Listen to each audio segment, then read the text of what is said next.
Hey, Blue Table fans, Sean here. I'm going to talk to you a little bit about missions and how to create an army with secondary objectives in mind. First off, I don't have my new 2021 chapter approved book with me, so I'm going to be doing a lot of this from memory.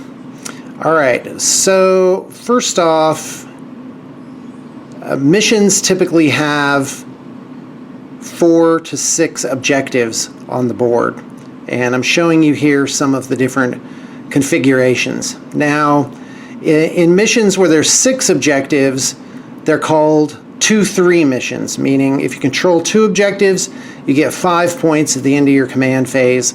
If you control 3 objectives, you get 10 points, and if you control more objectives than your opponent, then you get 15 points.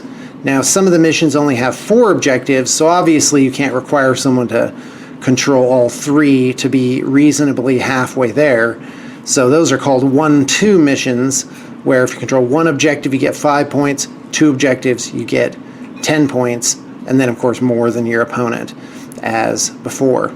Now, some missions, they have short deployment zones. So meaning you go on the short edge of the board, which is only 44 inches across.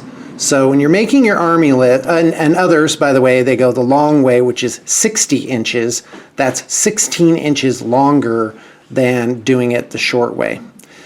So when you're making your army, you have to have coverage of your backfield to prevent things from deep striking there.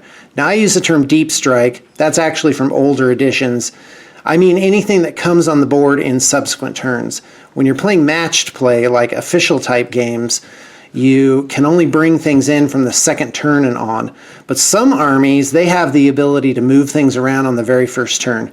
Off the top of my head, Necrons have Veil of Darkness, which is a must-take, by the way. And then Thousand Suns have a Dark Matter Crystal, which allow you to teleport things around. Tzeentch Demons, I think, or maybe Demons in general have it.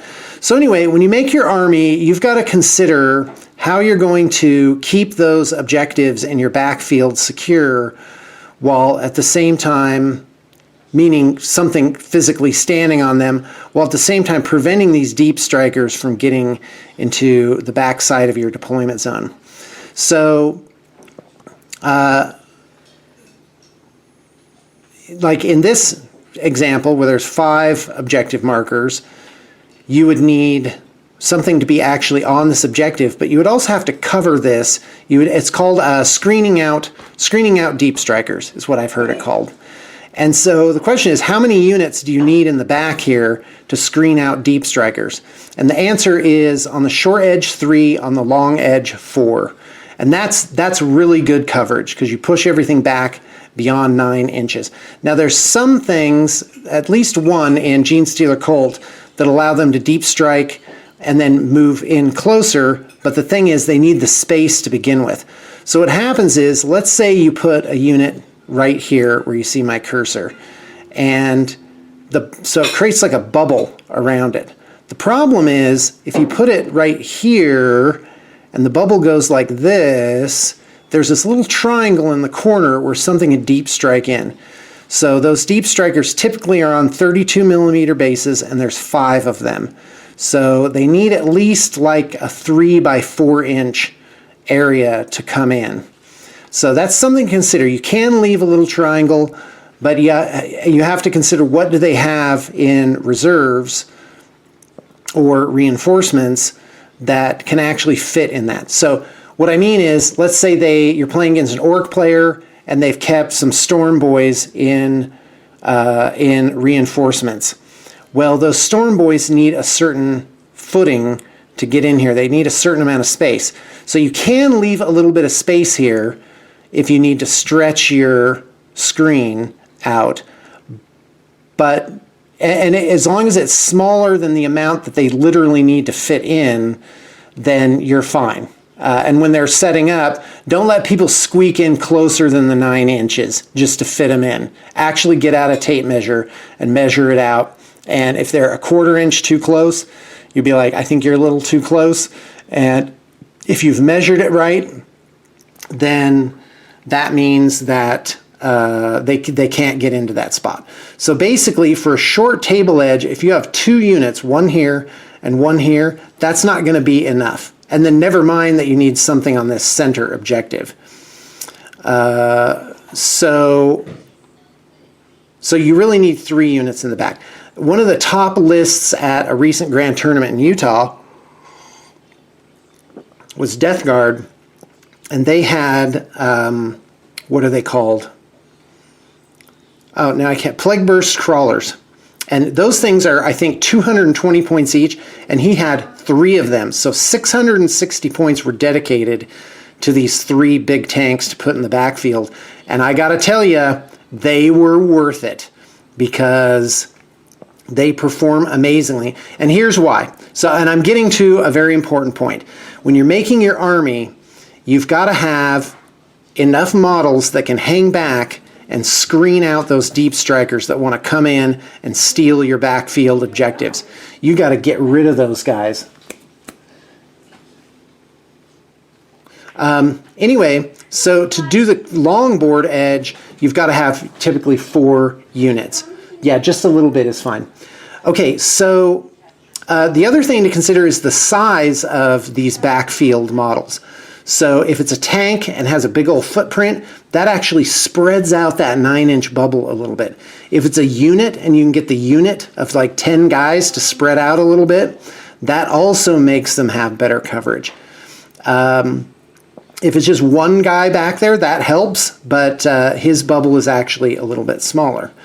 So you have to pick in your army, you have to pick 2, 3, or maybe even 4 models that can, 1, stay in the backfield, 2, actually reach out and help or fire at things in the midfield or all the way across the board, and then 3, they need to be durable enough that if, let's say, one of them gets knocked out and there's a hole in the deep strike area, so your opponent, if he wants to get guys back there with his reinforcements, he's going to try and knock out one of your screeners.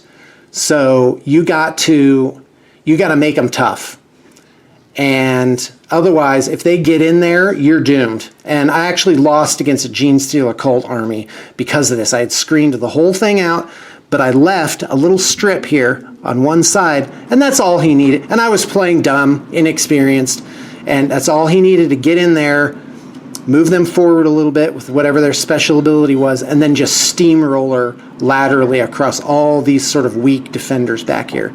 So the Plague Burst Crawler is a perfect example of this because they have indirect fire. So look for things with indirect fire because they can sit back here safely, possibly even out of sight because of ruins and stuff. And that's a deployment issue too. Like, look, if people are like, what side do you want? And most people are like, I don't care, it looks symmetrical. Well, guess what? It's not symmetrical. There's little things that are off, and you have to look for ruins that can completely obscure you from enemy fire, and that'll keep your screen of 2, 3, or 4 units back here intact. So the Plague Burst Crawler or any indirect fire units are really fantastic because they allow you to still have efficacy out here on the board, but also screen things out.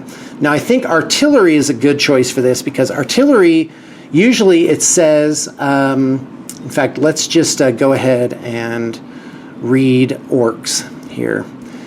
So artillery typically has crew, and for the crew, they say, hold on, I'm looking for met guns. It says you ignore the crews when measuring distances. So let's see, a treated single model, the crews remain 1 inch, cannot be targeted or attacked separately. The range and visibility of all attacks made by the Met gun are measured from the Met gun, not the crew. Yep. So the crew actually are still models, and they should, if I'm reading it right, push back that bubble that you need. So that's why artillery is cool, because the range to it is measured to the gun, but the crew are still considered to be models. So correct me if I'm wrong, but artillery actually is pretty good at screening because the crew can sort of spread out a little bit more and push those 9-inch screening bubbles back. All right, so frankly, I think one of the better, the ideal back screen blocker is one that has a large footprint, has indirect fire, is tough, and can also counterattack. So like if a hole opens and they do manage to get some deep strikers in here for a turn 2, 3, or 4 assault, you can still defend with the other ones. Like you can attack them and literally just kill them. Because typically those deep strikers aren't very strong. So when list making, you got to consider, I'd say 20 to 30% of your points is going to be just this backfield. Now, my final note is I've noticed that winning lists, at least in events that I've been to and that I've been paying attention to, they have one thing in common, which is they have brutal mid-board melee fighters. We're talking Deathwing Knights, Death Shroud, Bodyguard, Terminator types, all of that kind of thing. And it is, in my view, a little bit of a problem with the game that those types of units have become so incredibly important. That frankly, when I go and I look at an army I think I might like to play, I immediately think, well, how am I going to get onto that mid-board and stay there and be able to go toe-to-toe with some of these contenders? Like my son's Deathwing army, that thing is no joke, man. Those things are point for point. They are just brutal and single-handedly and one-sidedly just kill anything that gets near them.